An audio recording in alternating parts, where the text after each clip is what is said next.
Kita akan menjawab beberapa pertanyaan yang sudah masuk pada hari Rabu ini. Pertanyaan pertama, Assalamualaikum, afwan Ustaz, ana izin mau tanya, apakah ada penyakit hati yang susah disembuhkan atau dihindari dalam hadis atau Al-Quran? Terus bagaimanakah solusi untuk menyembuhkan penyakit tersebut bila terkena dalam diri kita sendiri? Penyakit hati bisa disembuhkan dengan puasa 3 hari setiap bulan. Sebagaimana hadis Nabi SAW, kata kuncinya waharos sodri. Rasul bersabda, ala ukhbirukum, maukah saya kabarkan kepada kalian bima yudhibu waharos sodr, sesuatu yang bisa melenyapkan penyakit hati. Saumu thalathati ayyamin, puasa 3 hari min kulli syahrin, setiap bulan. Hadis riwayat Nasa'i dari seorang laki-laki sahabat Nabi SAW dan disahihkan oleh Al-Albani. Dan puasa 3 hari setiap bulan ini tidak harus puasa Ayyamul Bid, meskipun lebih bagus kalau dilakukan pada puasa Ayyamul Bid, yaitu tanggal 13, 14, 15 dari bulan Arab, bulan Hijriyah. Adapun secara umum Al-Quran itu menyembuhkan hati, karena Allah Subhanahu wa Ta'ala mengatakan wasyifa'ul lima fis sudur, surah Yunus ayat 57. Ya ayyuhan nas, wahai para manusia, qad ja'atkum mau'izatun min rabbikum, telah datang kepada kalian nasihat yang besar dari Allah Subhanahu wa Ta'ala. Wasyifa'ul lima fis sudur, dan sebagai penawar atau sebagai penyembuh bagi apa yang ada di dada, yaitu penyakit hati. Wa hudaw wa rahmatul lil mu'minin, dan petunjuk dan rahmat bagi orang-orang yang beriman. Demikian juga pada surah Fussilat ayat 44. Qul huwa lil ladzina amanu hudaw wa syifa. Katakanlah, Quran itu bagi orang-orang beriman sebagai petunjuk dan penyembuhan, ya.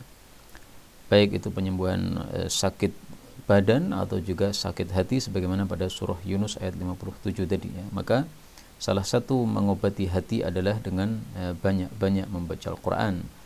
Bacalah Al-Quran setiap hari, kalau bisa dikatamkan dalam 1 bulan sekali. Assalamualaikum warahmatullahi wabarakatuh. Ngapunten, mau tanya, apa jamak motor niku harus di masjid berjamaah bersama imam? Ini masalah khilafiyah. Yang saya tahu dari mazhab Syafi'i, bahwasanya jamak motor, jamak salat karena hujan, itu hanya di masjid berjamaah bersama imam. Sehingga tidak bisa dilakukan jamak motor ini di rumah masing-masing. Meskipun sebagian mazhab berpendapat boleh, yaitu setahu saya mazhab Hambali membolehkan ketika ada hujan maka jamak, meskipun kita berada di rumah, ya, jamak bersama istri di rumah. Nah, karena ini masalah khilafiyah, paling bagusnya al-khuruj minal khilaf mustahab, keluar dari masalah khilafiyah sehingga tidak usah dijamak, ya. Kenapa tidak usah dijamak? Karena hukum asal sholat itu pada waktu masing-masing. Allah Subhanahu wa Ta'ala mengatakan pada surah An-Nisa, innas salata kanat 'alal mu'minina kitaban mawquta. An-Nisa ayat 103. Sesungguhnya salat, maksudnya 5 waktu, atas orang-orang beriman adalah satu kewajiban yang sudah ditentukan waktunya. Memang Rasul sallallahu alaihi wasallam pernah menjamak di Madinah. Ya, bukan karena perang, bukan karena safar, berarti karena hujan atau karena sebab yang lain, yaitu uzur, maka menunjukkan bolehnya menjamak antara zuhur dengan asar atau maghrib dengan isya apabila ada suatu uzur seperti itu, ya, seperti hujan dan sejenisnya, sakit dan sebagainya. Baik, berikutnya ucapan tak cerai kon, apa sudah terjadi talak? Maksudnya saya cerai kamu, ya. Kon itu bahasa Jawa Timur, ya, kepada seseorang mengatakan kamu, itu istilahnya kon. Ini perkataan sudah sah terjadi cerai, sehingga jangan main-main, ya, dengan kata-kata cerai. Kata-kata talak, kata-kata cerai, kata-kata firaq kalau dalam bahasa Arab, itu semuanya adalah kata-kata yang jelas menunjukkan cerai, sehingga kalau diucapkan itu sudah sah terjadi cerai. Rasulullah Shallallahu Alaihi Wasallam bersabda, "Thalathun jadduhunna jaddun wa hazluhunna jaddun," atau jidduhunna jiddun, ya. Ada 3 perkara yang sungguh-sungguhnya adalah sungguh-sungguh, dan sendauguronya juga sungguh-sungguh. Artinya meskipun engkau melakukannya sendaguro, tetap sah terjadi. 1 adalah nikah, kemudian yang kedua adalah cerai, kemudian yang ketiga adalah rujuk. Ini hadis riwayat Abu Dawud dari Abu Hurairah, derajatnya hasan. Nah, maka seorang suami mengatakan kamu saya cerai, itu sudah sah, terjadi perceraian. Karena apa? Lafdzun sharih, lafalnya sharih, lafalnya jelas menunjukkan perceraian. Adapun kalau lafalnya tidak jelas, misalnya suami mengatakan kamu pulang sana sama ibumu, nah maka kata-kata ini tergantung maksud dari pengucapnya. Kalau maksud pengucapnya adalah itu cerai, maka sah, terjadi cerai. Kalau maksudnya bukan cerai, tapi karena hanya marah suruh istirahat di rumah ibunya dulu, maka itu tidak terjadi cerai. Karena itu sama sekali ya, para suami jangan mudah-mudah mengatakan cerai, cerai, cerai, cerai. Itu satu kebiasaan buruk yang oleh Islam dihukum dengan hukuman yang keras, yaitu disahkan cerainya meskipun dia hanya bergurau-gurau, bersendau-gurau. Assalamualaikum, tanya dalil tentang Nabi pernah berdoa keburukan pada suatu kaum. Ada beberapa ya, tapi saya tampilkan yang terkenal saja ya. Alaika bi Quraisyin, tulis alaika bi Quraisyin. Ini tampaknya ada dalam Sahih Bukhari.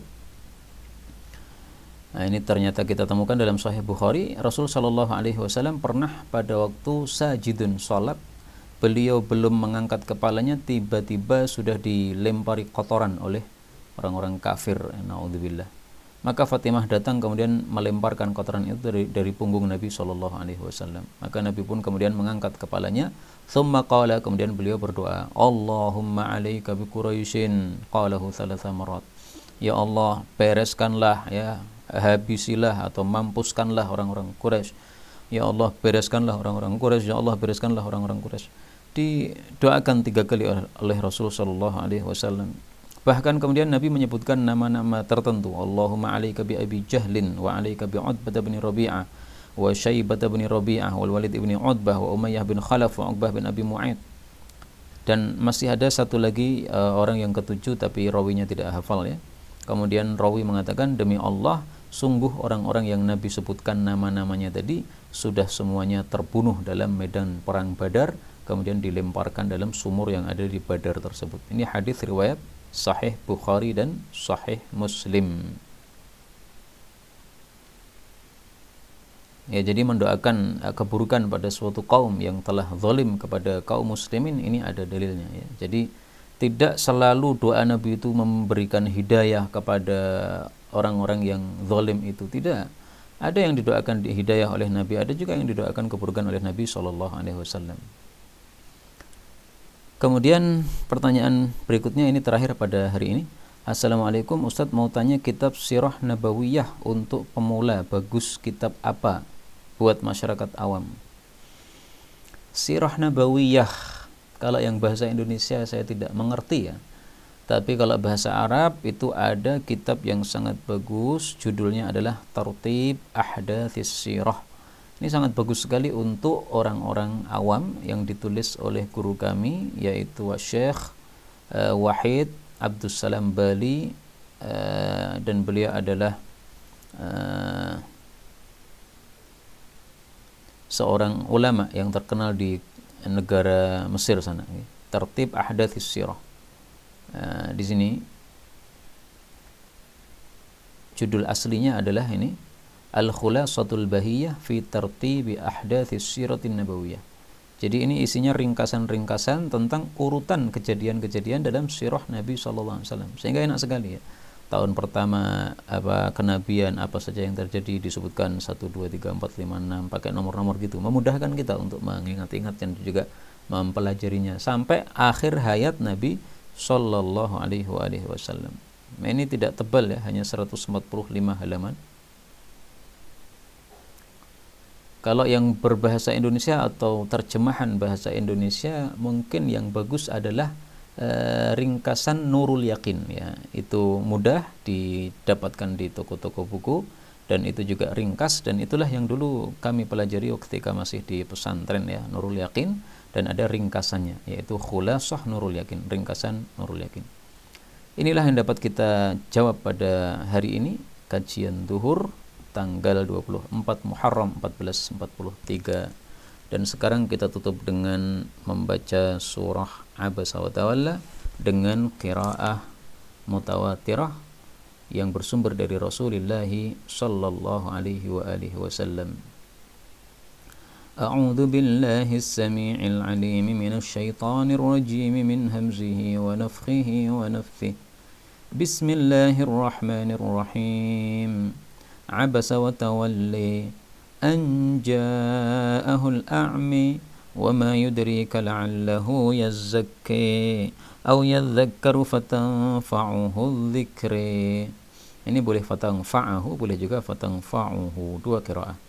Amma man istaghni fa anta lahu tasaddi wa ma 'alaika alla yazzakki wa amma man ja'aka yas'i wa huwa yakhshi fa anta 'anhu talaha. Ini boleh talaha, boleh juga taknya di tasydid sehingga menjadi anhud talaha. Demikian juga tasadda tadi, sadnya boleh ditasydid ya, tasadda, dua qiraah. Kalla innaha tadhkirah faman syaa dzakarah fi suhufin mukarramah marfu'atin mutahharah bi aidi safarih kiramin bararah. Qatilal insanu ma akfarah min ayyi syai'in khalaqah min nutfatin khalaqahu faqaddarah thumma as-sabila yassarah thumma amatahu faaqbarah thumma idza syaa'a ansyarah. Ini boleh dihilangkan salah satu hamzahnya ya, thumma idza syaa'a ansyarahu. Nah, ini kan hamzah ketemu hamzah, maka boleh dibaca satu hamzah. Thumma idza syaa'a ansyarah. Kalla lamma yaqdi ma amara falyanzuril insanu ila ta'amih inna sababna al-ma'a sabba. Inna atau anna, ini dua qiraah. Thumma shaqqaqna al-arda shaqqa fa'anbatna fiha habba wa 'inaban wa qadba. Ini sebagian orang salah paham, dikira qadba ini bisa dibaca idgham, qabba. Ini tidak benar ya, karena idgham itu ada syaratnya dan ini tidak memenuhi syarat.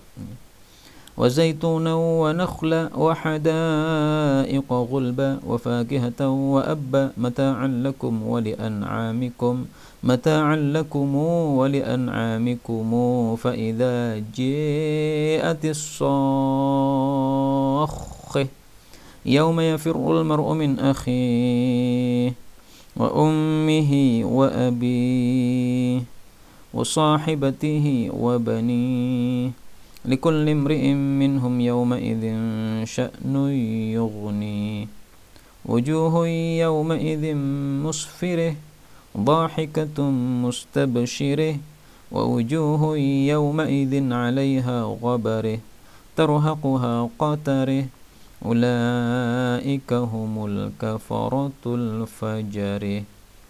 Alhamdulillahi rabbil alamin wa sallallahu wa sallama wa baraka ala nabi Muhammad walhamdulillahi rabbil alamin.